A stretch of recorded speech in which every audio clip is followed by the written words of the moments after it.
good. I'm taken in surprise. Hello, everyone.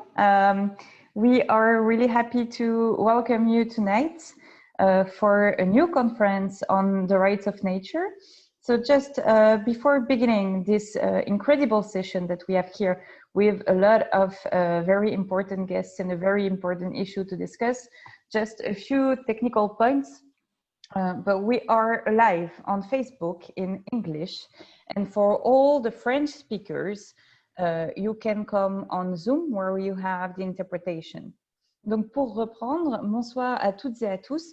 On est très heureux de vous avoir parmi nous ce soir pour cette conférence extrêmement importante sur les droits de la nature et les droits humains avec des invités de taille. On est en live sur Facebook en anglais, mais si vous voulez écouter l'interprétation française, il faut venir en Zoom. Le lien est dans l'événement.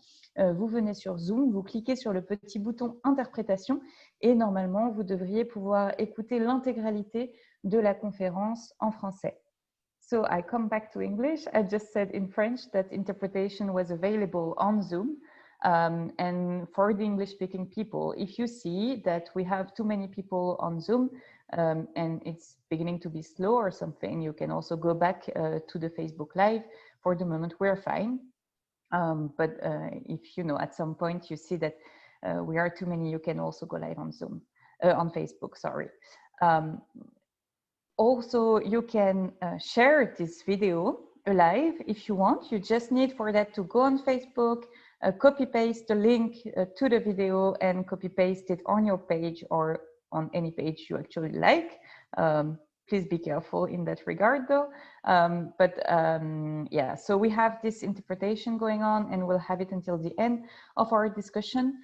And we are about to begin now, except if someone has a very technical point. Then you can also send your questions on Facebook or on the Zoom. We have our team here, Philippine and Aude especially, whom we really thank. They will take your questions and give them to us, to me as the moderator and to the participants to our conference tonight. Donc n'hésitez pas aussi à poser vos questions.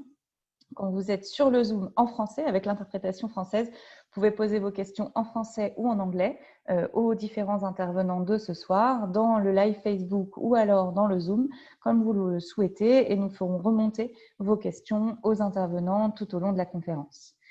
Vous pouvez aussi copier-coller la vidéo si vous voulez la diffuser en ligne. Il vous suffit donc de copier-coller la vidéo sur Facebook, de la coller sur une autre page, et comme ça, elle pourrait être diffusée au plus grand nombre. So maybe now we can begin for real this very important conference. I first want to tell you all, and I see that we have people from all over the world. This is really great. I just wanted to say to you all, to wish to you all a very happy new year. I wish you, of course, a lot of health, but also victories for justice and for the planet, and of course, happiness in your lives and for your loved ones. We are living really difficult times throughout the globe, and this is really important also that we don't forget to, you know, have these messages of friendship and solidarity across the borders. So I'm really happy to have you tonight. This is the third conferences on the rights of nature that we are currently organizing in the European Parliament. You will find it online for maybe the rest of your lives. But this is really important. We are just not organizing these conferences, but we'll also take notes of what is being said here. And we want to have a big handover at the end of the series of conferences and, you know, make proposals for a change in our policies. We are organizing the series of conferences with the help and support of my colleagues, especially from the Green Group in the Parliament and its Biodiversity Working Group. They were here before with us and they will come back. But this is a collective also initiative that we have. So tonight we are meeting under very special but enlightening circumstances for the issue that we are dealing with tonight, rights of nature and human rights. What is the relation there? What is the link? And a few days ago, a British tribunal recognized that Mrs. Ella Adukisi-Debrah, a young black girl from a poor Londonian neighborhood, died because of air pollution. an air pollution which we could have avoided. And we know that the place where she was living, the neighborhood in which she was living, is more impacted than other neighborhoods by air pollution. Also this week, we lost, unfortunately, 6 forest rangers who were killed in Congo during that time work. They died because they were committed to protect the gorillas in the forests in a conflicted zone. And why is there some kind of war going on there? Mostly to get access to natural resources, to be able to exploit nature. In Ethiopia, like it happened a few decades ago in the United States, farmers are being expulsed, kicked out, displaced, kicked out of their lands because foreign authorities decided a few decades ago that the country needs a natural park and that wilderness and natural parks means the absence of human being and human activities. And it ends up in the violations of some human rights.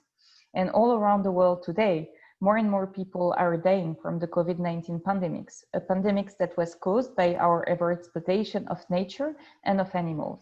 And among those who die, we count more numerous, the most vulnerable, older people, but also the poorest communities, because it is hard for them to have access to sanitary and social protection.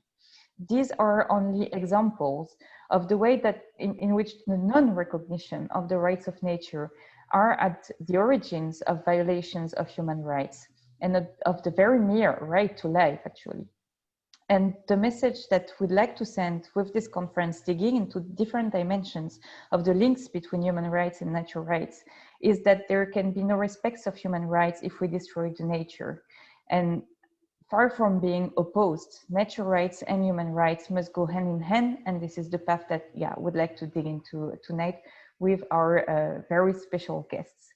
So since we don't have so much time, and we have so very special guests, I will stop talking now to give them the floor. But I'm really, really happy to welcome tonight David Boyd, who is the UN Special Rapporteur on Human Rights and the Environment, as well as a professor at the University of British Columbia.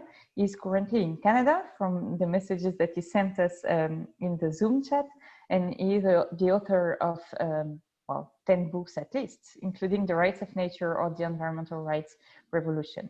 We also have here with us tonight Stefan Mikaelsson, who is a member of the Sámi Parliament of Sweden since no less than 1993, and who is now a chair of the Business Committee. He has been fighting his whole life for the recognition and the protection of the rights of the Sámi people, and he will talk to us about the links between the rights of nature and the rights of indigenous people, especially on the EU territory. We also have with us Valentijn Punt from the Netherlands, a European associate of the Airflow Center and co-author of Airflow, Emerging Ecocentric Law, a guide for practitioners. Valentijn is also an expert for the UN network Harmony with Nature, and maybe you will tell us a bit about that a bit later. We also cross oceans tonight, and we have with us Tish, who is a community organizer for CELDF, which means Community Environmental Legal Defense Funds, from the US, and she has assisted hundreds of communities across the country to develop innovative laws to protect the environment around them, including one very emblematic case, which is the recognition of the rights of the Lake Erie in 2019. So Tish will also tell us about that. Last but not least, we have Mrs. Ngozi Unuigbe from the University of Benin, who is a specialist in environmental law, policy and ethics with a research bias for the role of indigenous people in the preservation of nature. She has been working with the UN and the IUCN, the International Union for the Conservation of Nature, on those questions for years. So we're really happy to have all these participants. But as I said in the beginning of my intervention, I am also really happy and really glad to have with us tonight 3 MEPs from different political groups. So we have here Mohamed Chahine from the Netherlands, who is from the Socialist group of the European Parliament. We will also have Sirpa Pietikäinen from Finland and from the EPP group of the European Parliament.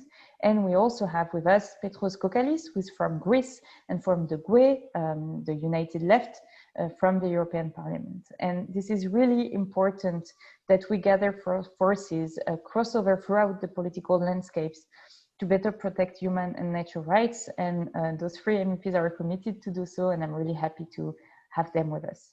So now I will shut up for real. Don't forget that you can ask your questions in the Zoom or on Facebook Live, that you also have French interpretation on the Zoom. And I will now give the floor to David Boyd. David, the floor is yours. Yeah, merci beaucoup, Marie. And it's a great pleasure to be joining all of you today. And from the west coast of Canada, I live on a small Pacific island. And I think it's really important when we start these conversations to think about the big picture, which is Earth is the only planet in the universe that is known to support life. And we are so fortunate to live on this beautiful blue-green planet, the only place that humanity will ever call home. And yet human actions, as we all know, are contributing to a global environmental crisis, really unprecedented in scope and scale. We have the climate emergency, the collapse of biodiversity, pervasive pollution that causes more than 9 million premature deaths every year, and of course, the emergence of these emerging infectious diseases such as COVID-19. And so scientists from the Intergovernmental Panel on Climate Change, the IPBES, youth, indigenous peoples are all speaking with one voice, which is that we need to undertake rapid, systemic, and transformative changes in order to address this global crisis. Our international environmental laws, like the Convention on Biodiversity, the UN Framework Convention on Climate Change, have not been up to the task to date. And this is where human rights enters the picture, because human rights, if we look back over recent centuries, human rights have been a catalyst for exactly the kind of transformative changes that we need to see today. Whether you look at the abolition of slavery, the end of apartheid, the emancipation of women, the civil rights movement, the increasing recognition of indigenous people's rights, persons with disabilities, all of these social movements have harnessed the power of human rights to achieve these transformative changes. It's not easy, it's not instant. Human rights is not a silver bullet, but it's a very powerful tool. And in the context of this global environmental crisis then, my friends, it's actually quite encouraging to recognize the evolution and emergence of the human right to live in a healthy environment and the rights of nature, which really do go hand in hand. The human right to a healthy environment was first discussed in 1972 at the first Earth Summit in Sweden, resulting in the Stockholm Declaration. And since that time, it's made its way into 100 constitutions around the world, environmental laws in over 100 countries. It's found in regional human rights treaties covering the Americas, Africa, the Middle East, parts of Asia. And I have to say this to a European audience, the European Convention on Human Rights is the only regional human rights treaty in the world that does not include the right to a healthy environment. Really quite a surprising and disappointing fact given Europe's leadership on environmental issues and leadership on human rights issues. So I believe that's one thing that the European Parliament urgently needs to work on is an additional protocol to the European Convention recognizing the right to a healthy environment. As I said, it's now recognized in 80% of UN member states. And in some of those countries like Costa Rica, it's really having the kind of transformative effect we need to see. The right to a healthy environment includes clean air, a safe climate, safe and sufficient water, healthy and sustainably produced food, healthy ecosystems and biodiversity, and non-toxic environments in which we can all live, work, study, and play. The right to a healthy environment also comes with a toolkit of things we can use to ensure that we fulfill it, which is access to information, public participation, and access to justice. And so this right to a healthy environment really needs to be recognized at the global level. So part of my work as the special rapporteur is pushing states to pass for the first time a United Nations resolution, which will recognize that everyone, everywhere, has the right to live in a healthy environment. And at the same time, in recent years, we've really seen the spread of this concept of the rights of nature as well, which has deep roots in indigenous cultures all around the world. But in terms of legal breakthroughs, I think we really have to look at the Ecuador Constitution of 2000 as 4 very compelling articles on the Pachamama. And then that was followed by the Law on the Rights of Mother Earth in Bolivia, the first law around the world to recognize the rights of nature. There are dozens of communities in the United States, which I'm sure Tish will talk about, that have passed local laws related to the rights of nature. There are laws now in Uganda. And so it's really spreading across the world. There are also amazing court decisions from countries including Colombia, Bangladesh, India, Mexico, and there are really striking laws coming from New Zealand, where in 2014 there was a law passed recognizing the rights of Te Urewera, an ecosystem that was previously known as a national park, another law protecting the rights of the Whanganui River, and a current law being drafted to recognize and respect the rights of Mount Taranaki. Those developments are all incredibly exciting. Rights of nature is such a powerful concept because it really resituates our relationship with the natural world. And then when we turn to the connections between the human right to a healthy environment and the rights of nature, there have been some really exciting developments in the last couple of years, spearheaded by Latin America. So we have decisions from the Inter-American Court on Human Rights and the Supreme Court of Colombia and the Supreme Court of Mexico in cases dealing with the right to a healthy environment, which is a human right, which is anthropocentric by its very nature. But those courts in these recent decisions have all found that this human right to a healthy environment also includes not only protection for biodiversity for the benefit of humans, but also recognizes the rights of nature themselves. So for example, the Inter-American Court said that the human right to a healthy environment is unique among all human rights because it also includes rights for rivers, forests, oceans, and other aspects of nature. In a case in Colombia, a group of 25 children and youth brought a case to the Supreme Court of Colombia, which was based on their constitutional right to a healthy environment. They won that case, and the court ordered the Colombian government to stop deforestation in the Amazon. But the Supreme Court of Colombia also said that as part of the human right to a healthy environment, the Amazon rainforest itself has legally enforceable rights. Similar case in Mexico, as I mentioned, dealing with mangrove ecosystems. So these are really fantastic legal developments, bringing together these two threads, the human right to a healthy environment and the rights of nature, which are critically important in overcoming the global environmental crisis that we find ourselves in. Because my friends, at the end of the day, nature is not a commodity for humans to exploit. It's a community to which we are all incredibly fortunate to belong. I really look forward to hearing my colleagues on this panel and to the questions that the audience poses. Thank you very much for all of your good work on behalf of human rights and this beautiful planet. Well, thanks to you, David. Thanks to you for everything that you're doing to promote the right to a healthy environment and the rights of nature. This is really inspiring for us all, I believe, to see how much you are shaking the world. Maybe just because you have absolutely not fully exploited your time slots, so we still have the possibility to ask you a question. But maybe can you tell us and the audience also where we stand with the recognition of the right to a healthy environment and maybe how everyone could help with this? Certainly. So there is a major effort underway to achieve United Nations resolutions recognizing the rights to the healthy environment. Those efforts are currently focused on the United Nations Human Rights Council. There was a letter sent by almost 1,000 organizations from around the world last September, asking the Human Rights Council, demanding that the Human Rights Council enact a resolution on the right to a healthy environment as soon as humanly possible. We will also be pushing for a similar resolution at the General Assembly. And of course, the right to a healthy environment is at the heart of the Pact for the Environment, which was proposed several years ago by France.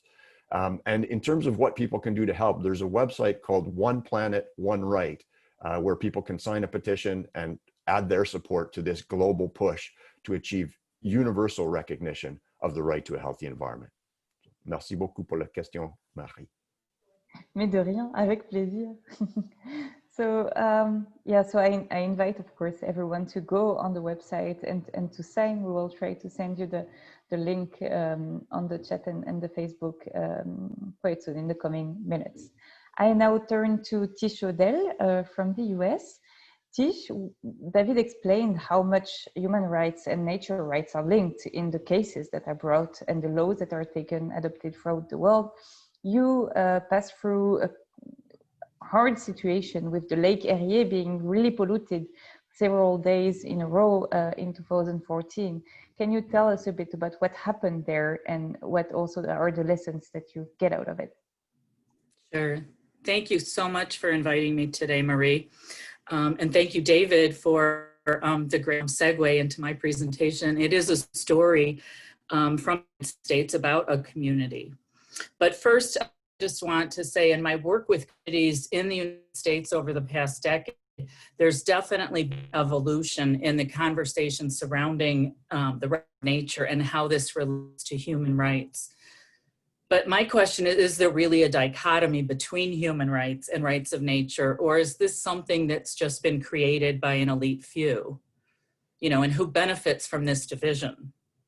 When elected officials state that human rights will be in competition with nature's rights, to me, the better question might be, which humans' rights will be in competition? And are they really human rights? Governments like the US and the French, who hold people, and disproportionately poor people, accountable for environmental harms, create a dynamic where the public is told human rights exist in opposition to addressing ecological issues and climate change. I think you saw this in France when the government raised a regressive fuel tax and to address climate change. And I think that's a distraction from holding the corporate polluters accountable. They want the public to think that addressing climate change will be a sacrifice. Of course, I also think we need to be honest with ourselves, and we need to realize that rights of nature will conflict with human activities, and that's different than human rights. But human activities like industrial agriculture, industrial energy production, and urban development, to name a few, will conflict. And for the generations that come after us, rights of nature will protect the source of all life, and that's the natural world. Things that humans have come to depend on today are literally stealing from the future. So not honoring rights of nature today condemns future humans to living with pollution, food shortages, sickness, and disease, as well as harming all the other life on the planet. What I'd like to do is share some photos with you from the story of Toledo, Ohio. Hopefully you can see that. Can you all see? Okay. The experience I had working alongside the people of Toledo, Ohio on the Lake Erie Bill of Rights is a story of how people in this community came to the realization that human rights and rights of nature are one and the same and completely interconnected. It was a hot August morning in 2014 when residents woke up to warnings to not drink or touch their municipal water, that it could make them sick. Very quickly, the store shelves were emptied of bottled water. People with means, though, could drive their large SUVs and big trucks to communities as much as 100 miles away to obtain clean water.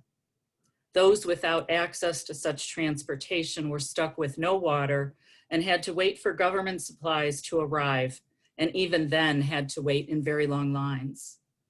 So neglecting the rights of nature hurts the poor the hardest. Businesses closed, restaurants closed, and the hospital only took the most dire emergencies, and workers lost wages. For years, it was the city's residents who were forced to pay for corporate polluters' destruction of the lake. The most recent example, they are the ones paying for necessary upgrades to the city's water treatment plant, not the polluters. The people, the government, and the scientists all knew what caused the crisis. It wasn't a surprise. Huge industrial agricultural waste had been polluting Lake Erie and causing severe algae blooms for decades. And this crisis, although horrible, shifted some people's thinking about the problem and the solutions. The people learned that the laws are set up to protect the interests of the corporate persons more than they are there to protect the human persons and all the other life and species in and around Lake Erie.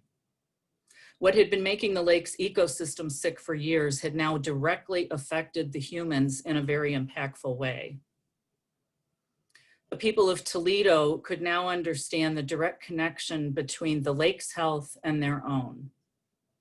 With this crisis, there was no more denying that they were separate, and they also learned that they had a common enemy. It became painfully clear to the people that the protection agencies like the EPA and the laws of the state were more interested in protecting the polluters over the people and the lake itself. And that's when they contacted us at the Community Environmental Legal Defense Fund to help them draft a law that would challenge this. And that's how LEBOR, the Lake Erie Bill of Rights, was born.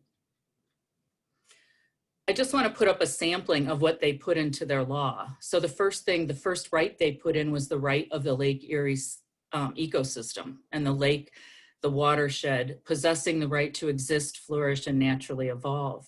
And then the second right they put in was the right of the people of Toledo to a clean and healthy environment, and including the lake's rights in that. So they put the connection of the rights clearly and upfront into their law. And yes, it is true that a corporate agricultural entity with the state government at their side sued to have the law overturned. And yes, it's true that a federal judge made a decision to be on the wrong side of history and decided in favor of the corporate polluter in the state. But that's not the end of their story. The people filed their own lawsuit in state court on June 27th, 2019. It's called Mike Ferner et al. Versus the state of Ohio. And even though they initially lost, the people refused to give up and filed an appeal in February of 2020. And their words that they wrote to the court say it best. So I just want to read you a few of their words from their appeal to the court. They said, Lake Erie provides drinking water for 11 million people, and the Lake Erie watershed is home to over 1,500 animal and plant species. There is nothing more essential to life than clean water. Most of the human body, of course, is water. The U.S. Geological Survey reports that the human brain is composed of 73% water. This is not intellectually difficult to understand. And yet, the state of Ohio's policies threaten clean Lake Erie water. So that means for the 11 million humans who depend on Lake Erie, most of their bodies are literally Lake Erie.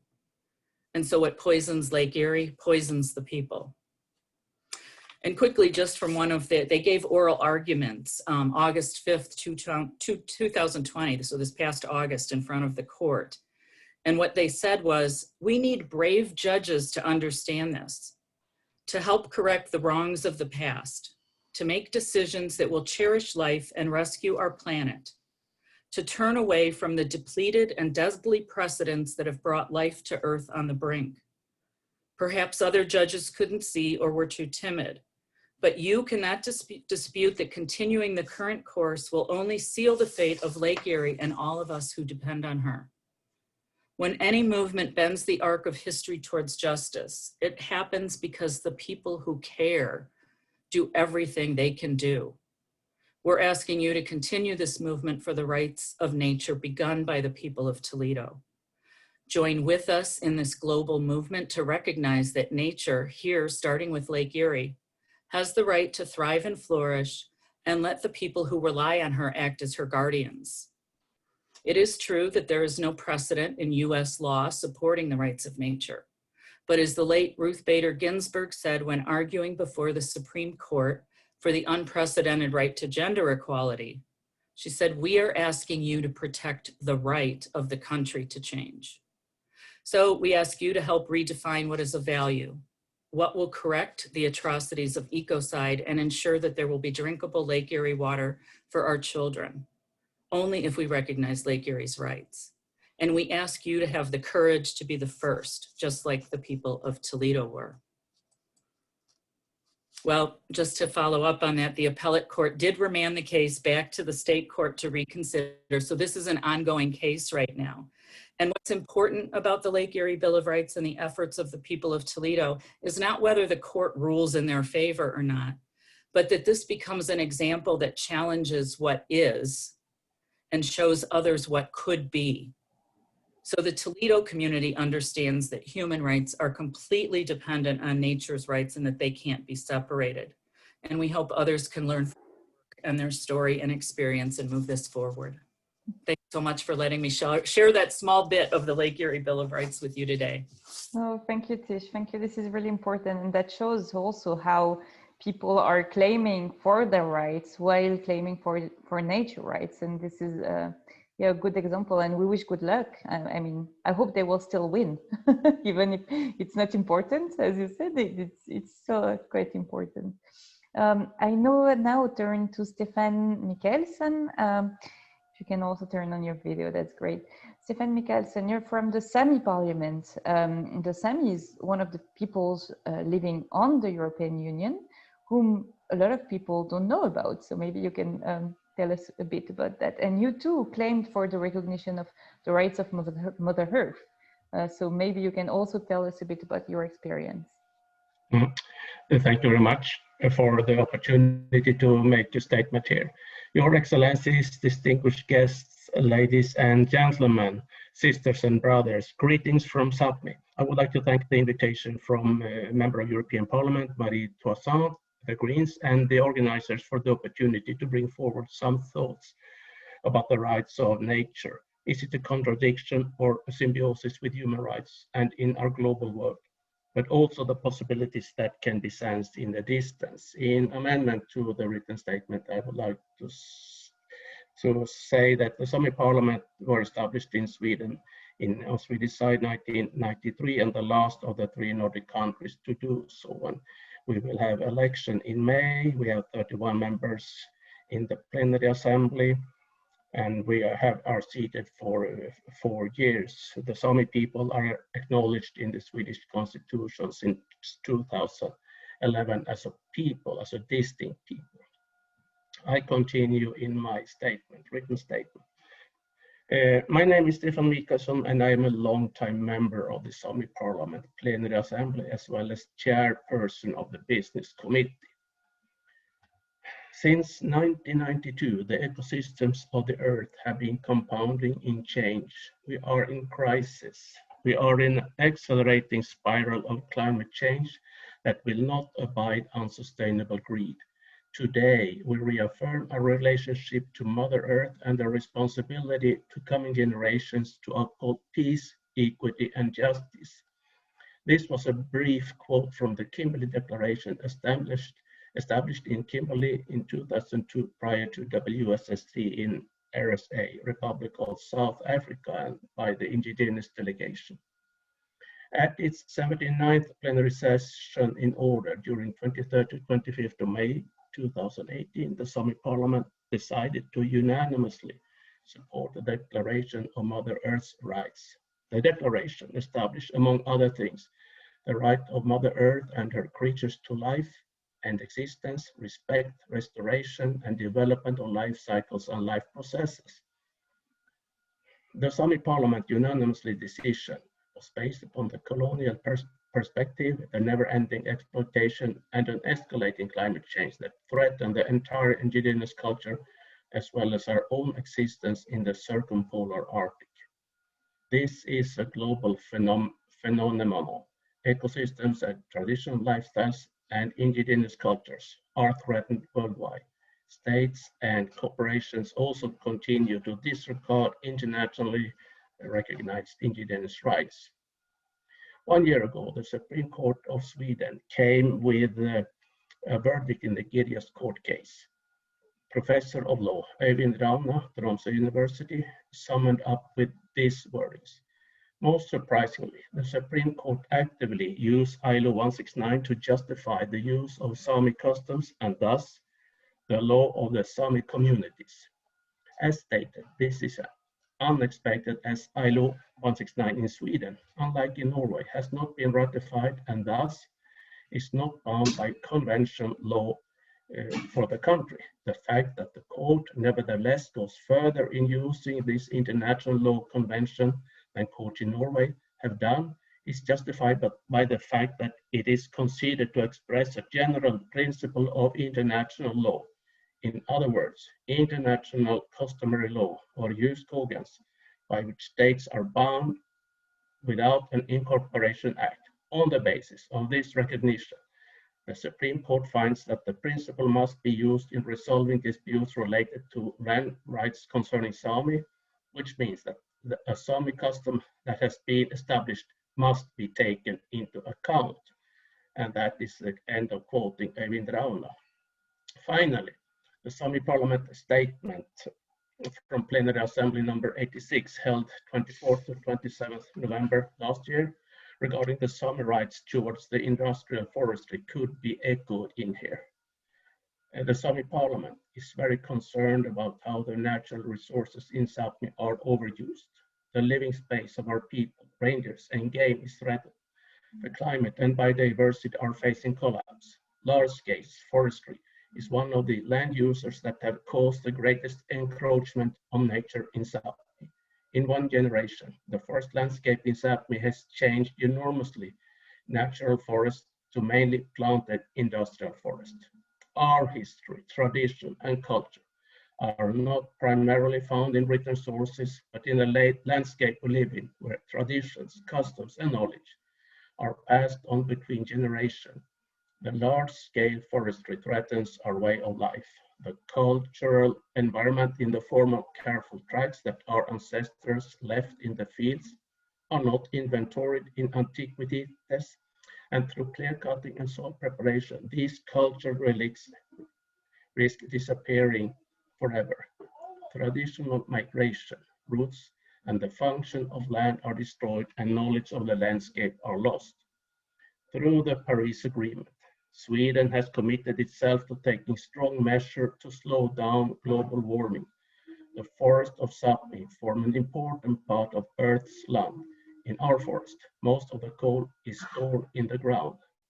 When the forest is clear-cut, the carbon is released and becomes carbon dioxide. This is accelerating global warming. Even with new planting of trees, will it take an age to get these plants to absorb carbon dioxide again? As the Sámi people's elected parliament, we have a duty not to let our share of the Earth's lung to be punctured in order to slow down climate change. The clear cutting of older natural forests must be stopped immediately. And this is end of quote of the decision from Sámi Parliament. I will conclude my statement with quoting the poem that was mentioned first in the chapter 1 of the UN Soviet State of World's Indigenous Peoples. As long as we have waters where fish can swim, as long as we have land where reindeer can graze, as long as we have woods where wild animals can hide, where we are safe on this earth. When our homes are gone and our land destroyed, then where are we to be? Paulus Utsi. Thank you so much for your attention. Well, thanks to you. It gives us well to have a bit of time to think over what you just said. But thanks a lot, Mr. Mikaelsson, for sharing this with us. There is a huge challenge for the forests, and I believe that we can learn a lot from the way you see your interrelations with the forests.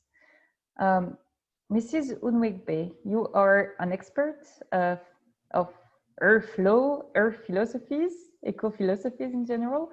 What is your point of view, your analysis of the challenges that are at stake here?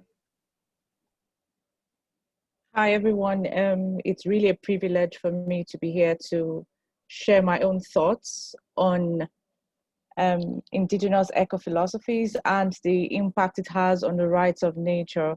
I've listened with immense interest to the comments, the interactions by David, by Tish, and then by Stefan. And one thing keeps coming to my mind, and that's the fact that a person's choices are a direct function of what his values or her values are.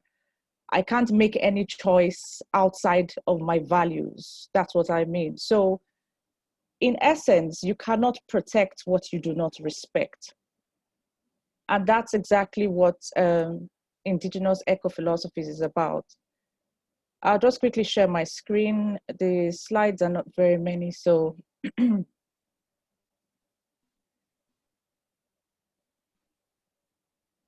Sorry, I hope that, yeah, okay.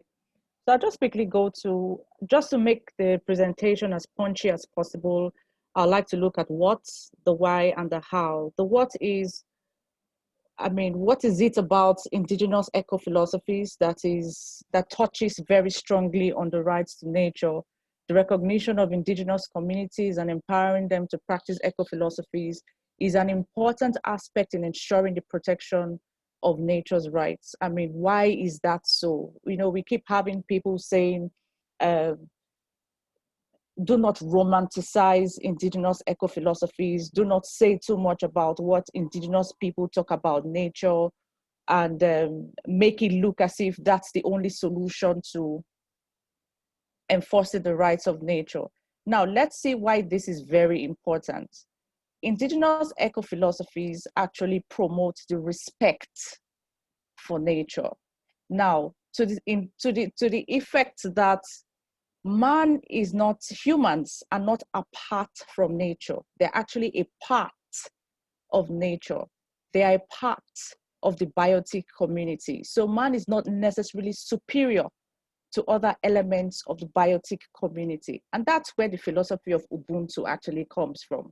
I'm sure a lot of us would have heard of the East, the South, and Central African philosophy of Ubuntu, which is translated to mean I am because we are.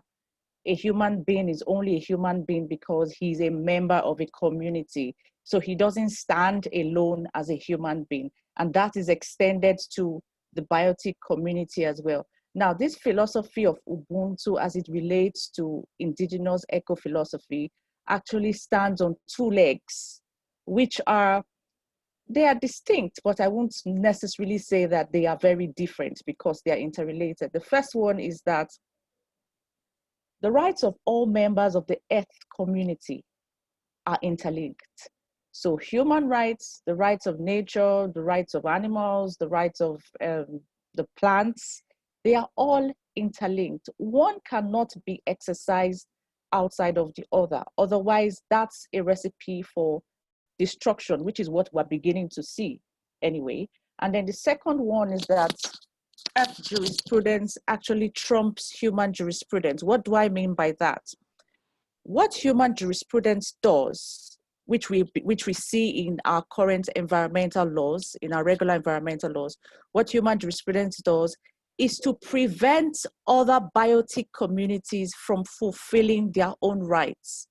Every member of the earth community, whether human beings, whether animals, whether plants, or whatever it is, as long as they are members of the earth community, each of them has three types of rights. The first right is the right to be, that is the right to exist. And the second one is the right to habitat. And then the third one is the right to fulfill its role in the renewing processes of the earth. So all these three rights work together to build a resilient whole in the earth. So in a situation where you have environmental laws that actually tolerate the degradation of the environment or that are just reactive to the degradation of the environment, then it does not reflect this philosophy. It does not reflect the philosophy of respect. It does not reflect the philosophy of community.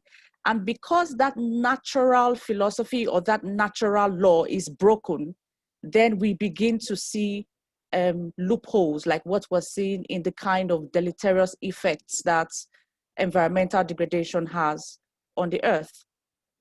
Now, this is just like a pictorial representation of what I'm trying to say. It's a picture that's borrowed from USAID, showing how different elements of nature are connected. One cannot necessarily do without the other. So if we're talking about the rights of nature here, we're talking about human rights. And if we're talking about human rights, we are certainly talking about the rights of nature and not distinct from one another. Now, how do we engage indigenous eco-philosophies? This is always the question and turns out to be a problem. Now, there's no one-size-fits-all approach. Let me just quickly say that. Everything, of course, always needs to be contextualized. But however, there's a particular principle that, if followed, would always work. Now, if you look at the background picture of this particular slide, to the left, you will see a forest-like kind of picture on the scale of justice.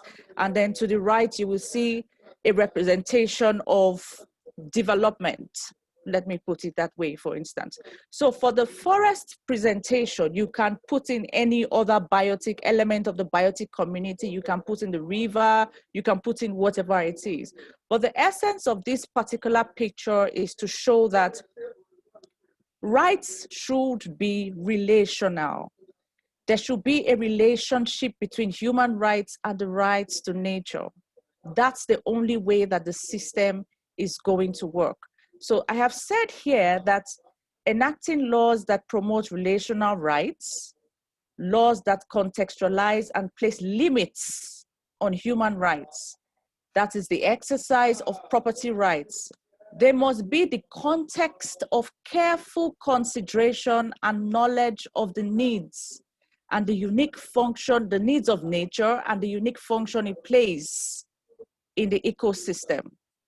What this means is that, for instance, you give the right to exist to a river, but you're not unmindful of the fact that there were also pre-existing property rights of the irrigator, of the farmer, of the fisherman, or other things that also deal with that particular river. So the question is, how do you balance these two sets of rights? How do you balance the property rights with this right of nature that now exists? Now, that is where the social and environmental factors come into play. What that means is that it doesn't stop you, it's not an absolute case. It doesn't stop you from exploiting nature, if I may use that word.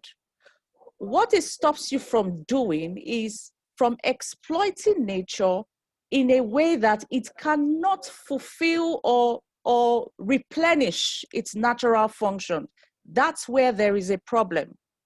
So that's why this clause is there at the end that says, nature can be exploited to the extent that these vital functions are maintained. Once these vital functions are eroded, then that is where our problem comes in. So you keep the human rights and you keep the rights of nature, there's no problem with that. But the rights of nature must be a standard for the fulfillment or the functioning of those human rights, which is what we do not see right now. And now that's the delicate balance that we must strike if we need to restore the ecological integrity of the biotic system. Now, this is what my conclusion is. My conclusion is just reiterating the fact that the rights of nature, talk about the rights of nature, the advocacy for the rights of nature, or the demonstration of indigenous ecophilosophies does not necessarily advocate an extreme position. What it does is to advocate a delicate balance where you can develop sustainably. That's the true meaning of sustainable development. That's why this conclusion says conservation is a state of harmony between man and land, by Aldo Leopold. The ecosystem is to take hold and flourish the relationship between the new goal of preserving ecological integrity and the old standard of providing goods and services for humans must be reconciled. This depends on utilitarians recognizing the folly of relentless consumption and environmentalists accepting the reality of society's continued growth. So the trade-offs are very important, not human jurisprudence trumping earth jurisprudence, but more like human jurisprudence and earth jurisprudence existing, coexisting in a respect ethic for the biotic community, where all the members of the biotic community fulfill their individual rights of existing, of the right to habitat, and the role that they play in the renewing of the Earth's integrity. I do not know if I have gone over 7 minutes, and I really hope I haven't, but if I have, I do apologize. Thank you very much for listening, and I really look forward to where these conversations will go. Thank you very much.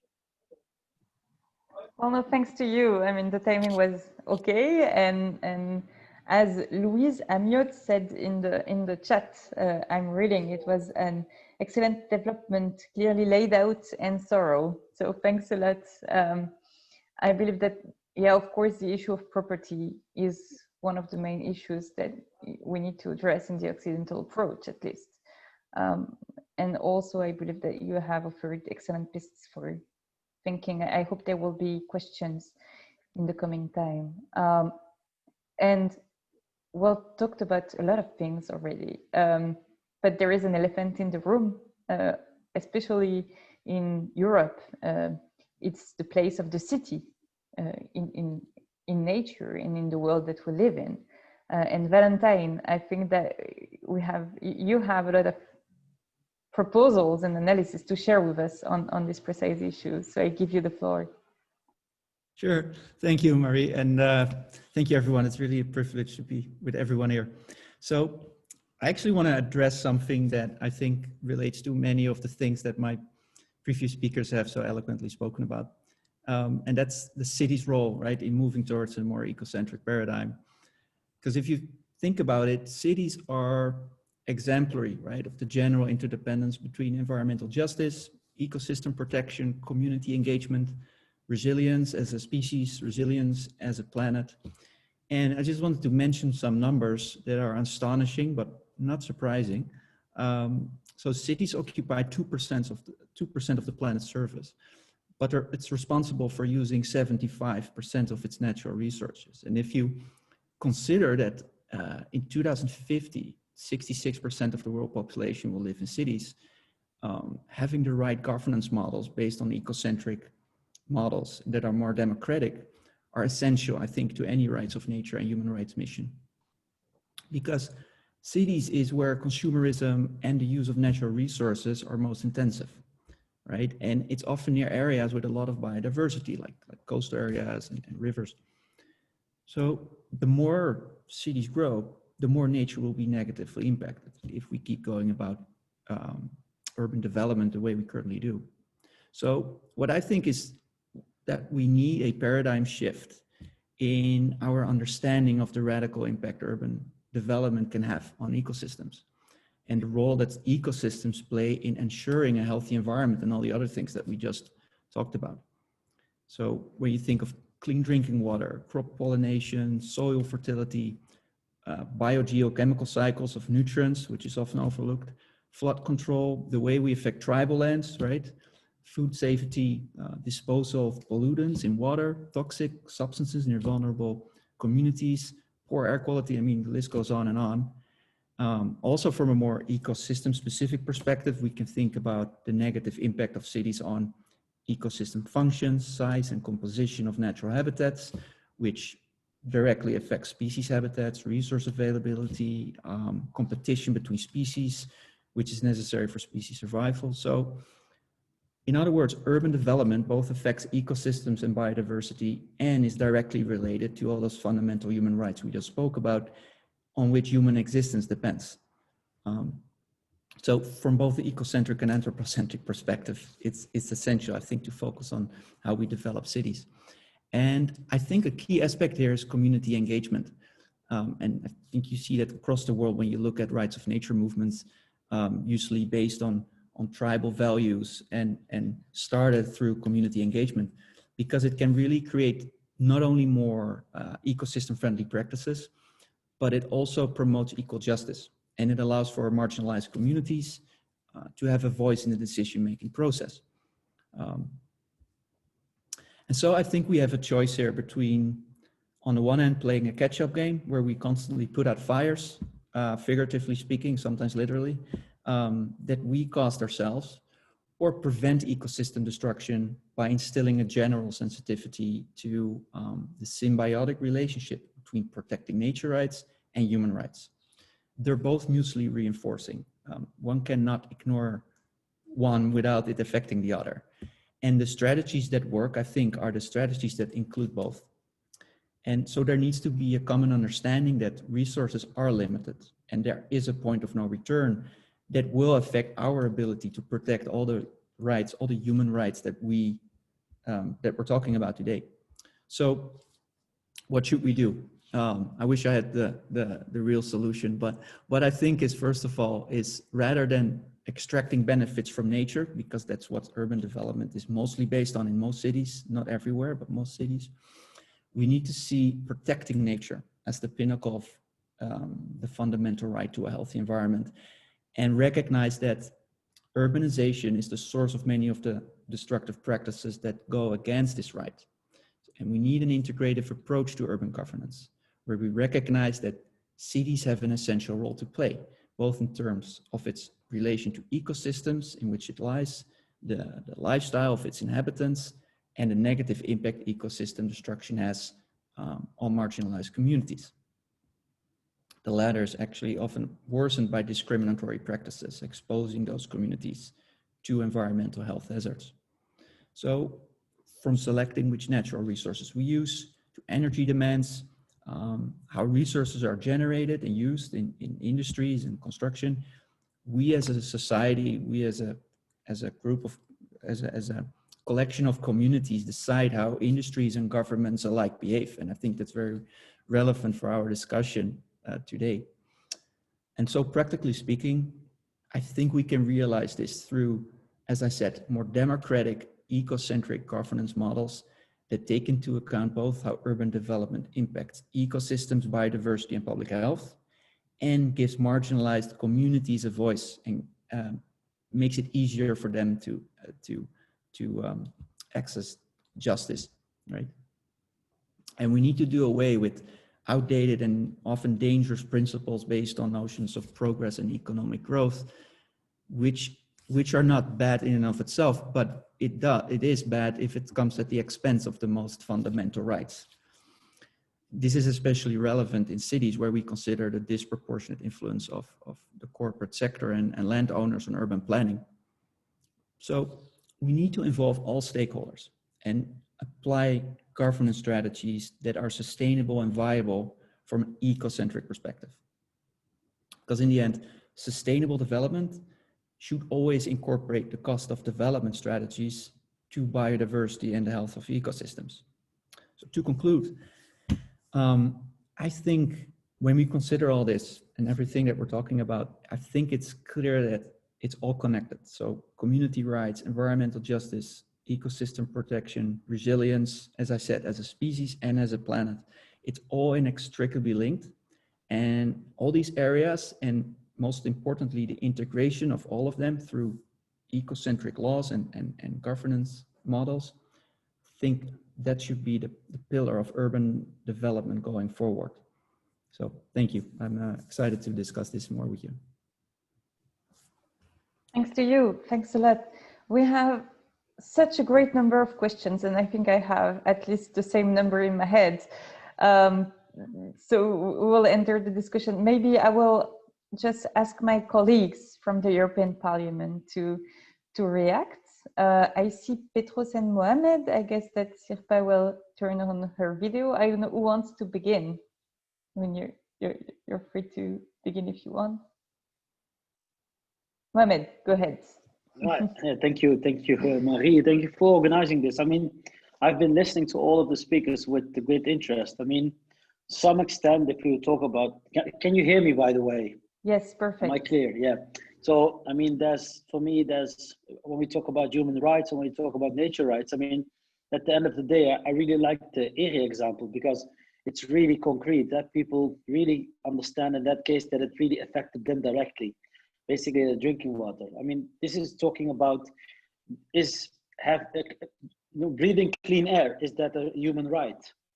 And how can we make sure that we have clean air in the future in cities, but also in outside the cities? I mean, I really like the Ubuntu philosophy. If you don't, you cannot protect what you cannot respect. And I think at the end of the day, I think it's about awareness. It's about educate our young upcoming generations about how we make sure that this planet, which we only have one, how we preserve it. And we as politicians have to think about ways to make sure that the big polluters, the big companies that are causing all these environmental damages, but also the cost related to cleaning up these damages, are paid by us, by normal people. And I think this awareness should be made stronger. And at the end of the day, it's not like a choice between either human rights at the one hand or the right of nature at the other hand. I think nature and human rights go hand in hand. I think human rights are part of nature rights. So I listened really carefully to all the speeches given of all the people, and I think now it's up to us as politicians to look at what can we do to make sure that we create laws, create conditions to make sure that we preserve nature in a better way, and to make sure that we and our supporters, the people that vote for us, start, respect, and protect that of which we only have one. I think that's up to now what I want to say. And I think you, Marie, and many others in the parliament are really willing to look at laws and to directives to make sure that we not only talk about this topic, but also make sure that we come up with the right laws to make sure that we have like a tool to make sure that companies and big polluters are forced to respect nature. And yeah, I'm willing to do my best for that. Hello, this is Sirpa Pietikäinen. Yes, Sirpa, welcome with us, and Happy New Year. Happy New Year, and I've been following the discussion for a while and the interventions, but sorry, my net connection is so poor that I can't have the web streaming also. That's the reason that you can only hear me. Well, it's fine. Welcome. Do you want to react to what has been said, Sirpa? Yes, with a pleasure. First of all, thank you for organizing this discussion. And I hope that this could be this kind of a beginning of a broader network to continue discussing about these earth rights. First of all, I of course endorse the points that were raised already earlier on, and just to confess, then I owe my thinking very much to Arne Næss, who is an eco-philosopher, and Edward O. Wilson, and quite a number of other much greater thinkers than what I am. And I fully endorse the point that this kind of a division between human rights and environment rights, human nature is totally artificial, and it is done in our heads. It's like saying that the human thinking and body is totally different, or saying my left and right hand are independent units. And on my thinking, let's pick up as one cell in my finger. It is both independent individual who has the life story. It lives much shorter period of time than what I do, but at the same time it makes meaning, and it can live only in this complex system that is called my body. And we are that kind of a pieces, both individuals and with our own willings, but quite sort of tightly linked parts of the ecosystems where we live. Okay, what then comes out of this? I just would like to raise 3 points. First is that I hope that we could do something with some of the networks to raise funds, to raise the awareness, because this is a paradigm changing thinking system, like the system thinking in general. And it should be taught in our schools and in our universities. And well, you would need to start somewhere. And Arne Næss actually wrote his thesis already in the 70s, so it would be a due time to do something. Secondly, I hope that we together globally could revive this Earth Charter movement, if you remember what started after the Rio, and to put this ecocentric way of thinking on that scope, on that center. And we really would need to work for two purposes. One, and this is sort of a politically practical, modern principles, that this right for the good environment would be a human right, because by that way you can make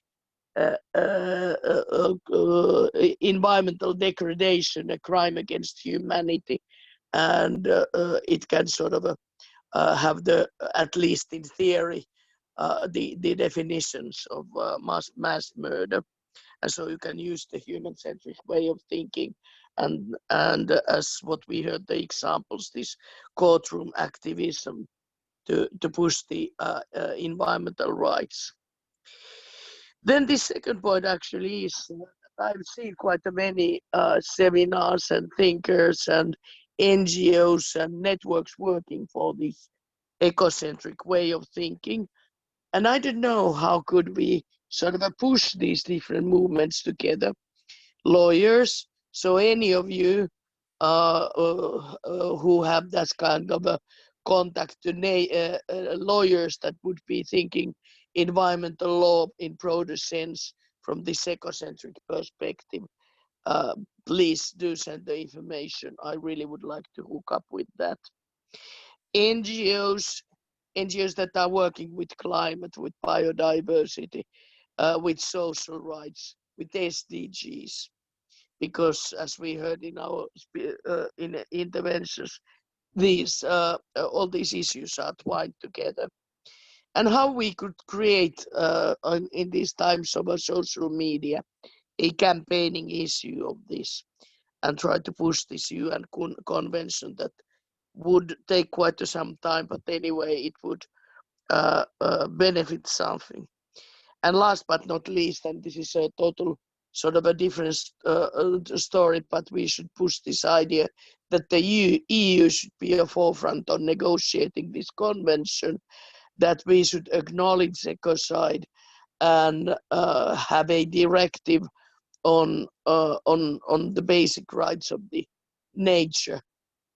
No, it won't happen pretty soon, but if you don't start at some point, you never get there. Realizing that this is already a bit late time of the day, I'll just sort of stop here, and I'm willing to be in contact and work with you in the future too. Thank you. Well, thanks to you, Sirpa. You are giving us a huge to-do list of work that we can do, but that's quite good. We have a lot of projects that we can lead together, so I'm really happy. Thanks a lot for being here. I turn now, last but not least, to Petros Kokalis, and then we'll hand up to the questions. Thank you Thanks very a lot, much, Petros, for being here. Thank you very much, and thank you for inviting me and giving me the opportunity to listen to this conversation. I learned a lot, and I think that the push for the recognition of the legal rights of nature is the cutting edge of the global environmental justice system, and it's at the heart of our effort for this radical transformation of all the ways that we do things in order to achieve human development within the planetary boundaries. I think that just a couple of points, because it's later now, I think we should go into the questions, but just a couple of points are these. Now it's painfully clear with the pandemic and all the clear link between, which comes from our own science of the PRS, the clear link between the biodiversity loss and the rise in zoonotic diseases, that the push towards creating a One Health approach, a One Health system whereby human health and planetary health and biodiversity health are the one and the same thing. I think it's a very, very important step, and it should be clear to everybody that we are at the very critical crossroads, as we are not having this discussion in the parliament, but through digital channels as we are locked down in our houses. So in this critical crossroads, well, I'll make a political point because I am totally with the spiritual point about the forced dichotomy between people and planet. But politically, we can either go towards, in this crossroads, we can go towards a pan-democracy, a state under the siege of the pandemic, where we have weaker worker rights, weaker democratic rights, and basically we're doing the same mistakes again, trying to get different results, which we see in a lot of countries happening. Or we should aim at a different pan-democracy, a pan-democracy where the democracy is defined by everybody, a democracy for all. And that democracy would, of course, include more collective rights, more collective participation, design, like Valentijn said. And within pan-democracy, I think it's critical that we insist that we recognize the legal rights of everybody, of everything. Including, of course, rivers, lakes, forests, and ecosystems.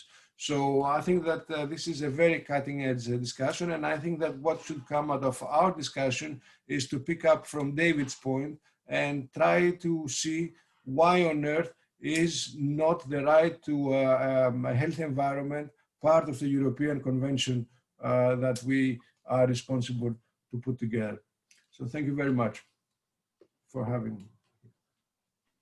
No, thanks to you, Petros. Thanks a lot. And I have to say that the three of you have been, acting for years on those issues, and it's fortunate that we have each other to be able to push for these issues to be discussed in the European Parliament, and that's not so often. So it's quite good, and I'm sure that we'll have very enthusiastic activities in the future together. So we have only 15 minutes left and so many questions, as I said, and I would like also to leave each one of you answer also and respond to what has been said. So I will read 3 questions and then give you all the floor, and you answer to the questions or you answer to what you've heard, and you see how you want to deal with them, okay? I have one question that goes a bit in the sense, in the direction that Sirpa was raising, that is aimed to David, but I think that it can concern everyone. So David, you mentioned the Stockholm conference, and in 2022, the government of Sweden asked to host the Stockholm Plus 50 conference. The government, which is also the year of the Earth Summit, right? If I'm not mistaken. The government is mentioning a shift in the relationship between humans and nature as a key point, which has to be achieved. So how do you see rights of nature in the agenda of Stockholm Plus 50? But maybe you can also tell us about, the advancement of rights of nature in general in the UN, if you have something to tell us about it.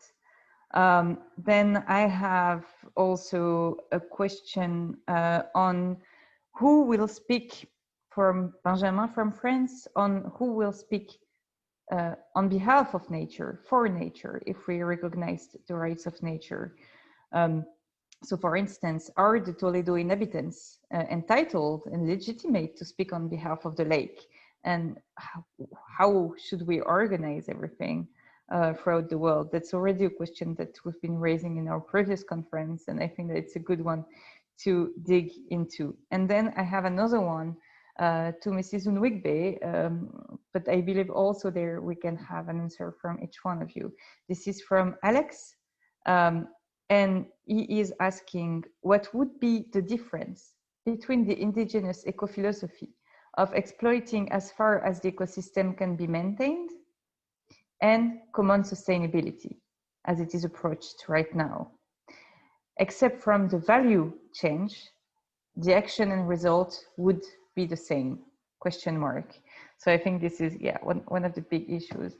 So I give you the floor. I don't know who wants to begin, and feel free, to answer all 3 questions, only one, or whatever else you've been hearing since the beginning of our conference.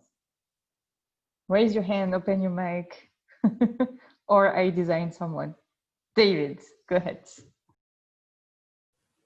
Well, thank you. I'd just like to start by thanking my fellow panelists for really, really interesting conversations today. And in terms of Stockholm Plus 50, I mean, we have to put this in the context of this global environmental crisis, and we have to respond appropriately given the urgency of the situation. So I believe that it's really incumbent upon the European Union, but also the government of Sweden, to show leadership in this regard and to ensure that we have inclusion of the human right to live in a healthy environment in whatever kind of political instrument comes out of that conference next year.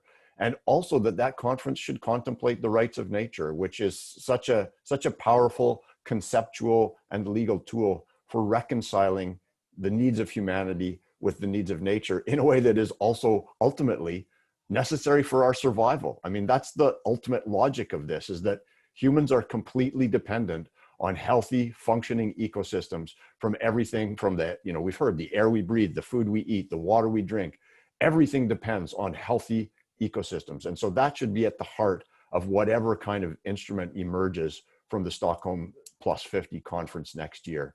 And I'll just quickly address the question of who speaks for nature, because I think Ecuador got it right in their constitution. In Ecuador, in the country of Ecuador, anyone can speak on behalf of nature because we are all connected to nature. And I think that's the answer. It's very powerful. In Ecuador, they have changed more than 75 laws and policies to incorporate the rights of nature. There have been about 4 dozen court cases brought in the decade or so since that constitution was amended. And it's an effort that everyone needs to be involved in. So giving people the power to use their voices, to speak for the voiceless, I think is at the heart of what we talk about when we talk about human rights and the rights of nature. Thank you. Thanks a lot, David. I have to say we are on the verge of revising the Aarhus Convention, regulation of the EU on access to justice on environmental matters. And we are far from defending the rights for individuals to have access to the tribunals, but that's one of the good direction to take. Yeah, you want to respond? Well, I'd just like to say that I'd like to follow up with you on that particular topic. No problem. We'll do that with pleasure. I saw Mrs. Unuigbe nodding. Ngozi, you want to take the follow-up to David?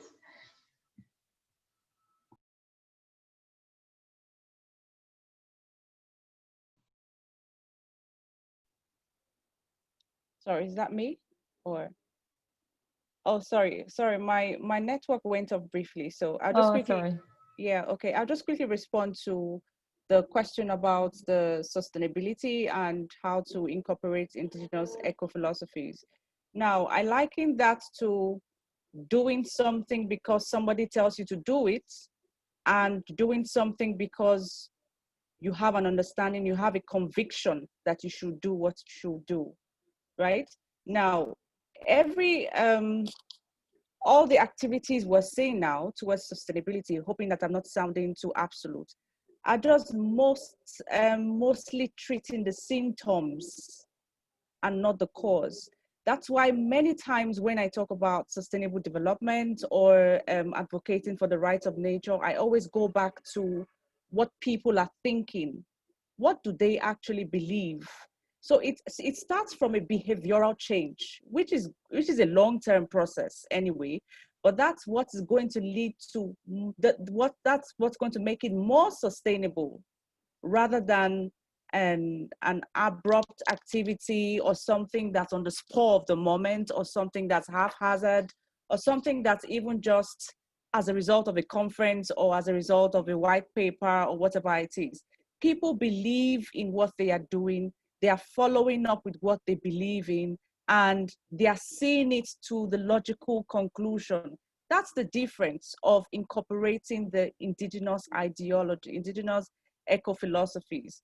And I always say this with a lot of passion. I mean, it's good to have talks about sustainability and all of that, but people most of the time don't really understand what they are talking about or what they are up against when it comes to sustainability. So first of all, believe what you want to do, understand what you want to do, and then go ahead and do it. That's the difference between both of them. Thanks a lot, Ngozi. Valentijn, Val. You want to react to one of the questions or whatever has been said before? With your micro on, it's better for us to hear you.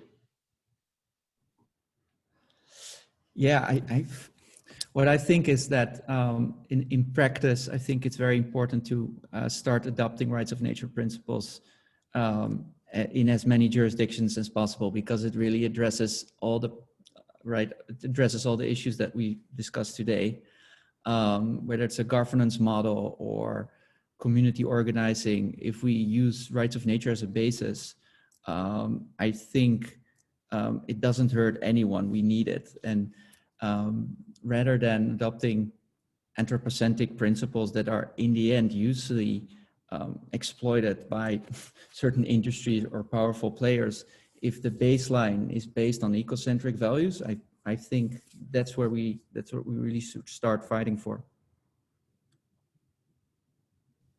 Thanks a lot, Valentijn. I will turn to Tish and then Stefan. And just to let you know, I think everyone will be really frustrated because you have a lot of questions. However, we have registered all your questions and you can still send them. And what we will do after the conference is that we will gather them all and send them to the participants and try to give you an answer. To get the answer, you need to subscribe to the link that is on the Facebook event. Or the email you received, and then you're gonna end up in our contact sheet for this conference, and we will send you the answers. I hope that was clear, but it's just to, not to get too many frustrations. So Tish, I give you the floor. Oh, thank you. So much to say and not enough time, right? And I really appreciate what all the other panelists brought up today. But, one of the things somebody in chat brought up and asked about who enforces, who has the right to enforce the Lake Erie Bill of Rights. And obviously, it's not just Toledo, there's other cities that Canada borders, other states border the lake. The people there tried for 2 years to work through the system and through policy and their electeds and didn't. So the Lake Erie Bill of Rights was because they couldn't get anywhere within the system. And again, it's to show other people what this could look like because it's so foreign. There's, a separation in people's minds between our culture, I think, of nature. Like, what is nature? So many times I hear people say, we're going to go to the park, we're going to go to the nature preserve to be in nature. And they don't even understand that they're part of nature, let alone that nature is right outside their window where they're located. So, we have to do a huge, I think, education. And this is in obviously Western law, Western culture. And people don't understand where the resources come from the products that they use, or where the waste goes. It's like it just disappears. It goes somewhere else, and they don't even consider any of that because there's a huge responsibility with rights of nature. And also the fact that corporations are writing the laws and the people are following these. And so there's, a danger of rights of nature just getting hijacked by this, people who have the power and taking it and making the people again feel like, oh, because we put rights of nature in, the issue's taken care of. And so there's a lot of work we have to do, I think, with educating the people, the public, because any change is going to have to come from them and work from the bottom up. That's the words of a community organizer, right? Thank you, Tish. Thanks a lot and good luck. And then Stefan. Thank you so very much. Yeah. Thank you. Yes. Indigenous people in the circumpolar Arctic share the same fate, lack of human rights such as ILO 169 and the UNDRIP. And we know that the global warming strikes twice as hard in the Arctic as compared with the rest of the world. What conclusions can we draw from that? The only conclusions that can be made is that the protective measures need to be twice as hard in the Arctic, not in the Amazonas, not in Africa. It's needed to be in the Arctic so that the biodiversity will remain with a protective and resilient nature against escalating climate change. Today, we know that 5% of the world's people are indigenous, and in the area where we live are 80% of the biodiversity. So if we lack human rights, our culture and our lives are protected with rights of the nature. So if it's easier to accept rights of the nature, then we can accept such a trade. And the international law and the judicial system, even in Europe, protects a development, protects and enhance a development in this direction. So it will come sooner than we expect. Thank you so much. No, thanks to you, Stefan. I think it's also good that we end up with a word from the Sámi people, who are one of the, most exposed peoples of Europe to climate change and ecocide and destruction of our environment. So I want to thank you all so much. I feel like we would have had another hour to discuss this, would have been great. But this is becoming late, and also this Zoom virtual conferences are not such a good way to discuss for a long time. But I really do hope that the discussions that we have today, that we have had today, will make babies, right? We'll have a follow-up, and we feel very honored to have welcomed you. I will now invite the speakers to stay a bit online if you want to discuss and say words after we cut off the line. I thank everyone for having participated. You will find this video again online, still on Facebook. Then we will also put the French version, I believe, on YouTube. And if you want to get the news from our series of conferences and also initiatives that we are taking, you can subscribe on the link that was given in the presentation and invitation of the conference.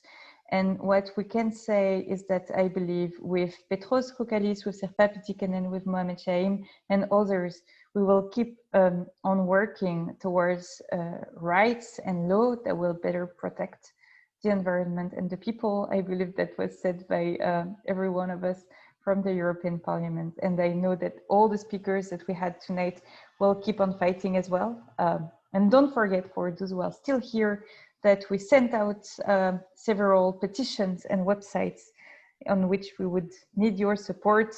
We could have had others, like the Stop Ecocides petition or other petitions, but yeah, we will stop there. So have a good night, everyone. And again, very best wishes for 2021. I forgot to say, and I will say it again, but just thanks to all the translators that were here with us tonight, translating in English and French. These are invisible people, but so valuable, and we rely so much on their work, especially now. So thank you a lot to the interpreters that are with us. And I will say goodbye. If we can cut the Facebook Live, that would be super great.